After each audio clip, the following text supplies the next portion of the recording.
মাত্র 23 বছর বয়সে চেয়ারম্যান, কারাগারের অন্ধকার পেরিয়ে আজ মন্ত্রিসভায়। কে এই মীর শাহে আলম? বগুড়ার শিবগঞ্জের এক সাধারণ গ্রাম থেকে উঠে আসা এক তরুণ, যার শুরুটা হয়েছিল ছাত্রদল রাজনীতির মাধ্যমে 1989 সালে।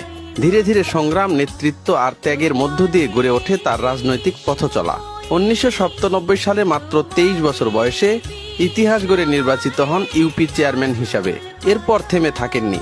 উপজেলা চেয়ারম্যান, জেলা বিএনপির গুরুত্বপূর্ণ পদ, সব জায়গায় নিজের অবস্থান শক্ত করেছেন তিনি। কিন্তু এই পথ ছিল না সহজ।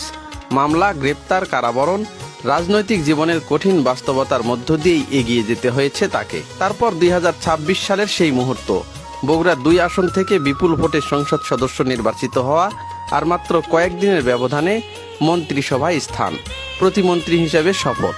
প্রায় 3 দশক পর বগুড়া থেকে মন্ত্রিসভায় একজন প্রতিনিধি, এ যেন পুরো জেলার জন্যই এক নতুন অধ্যায়। রাজনীতি ছাড়াও তিনি একজন সফল ব্যবসায়ী, শিক্ষা ও সমাজসেবায়ও রেখেছেন গুরুত্বপূর্ণ অবদান।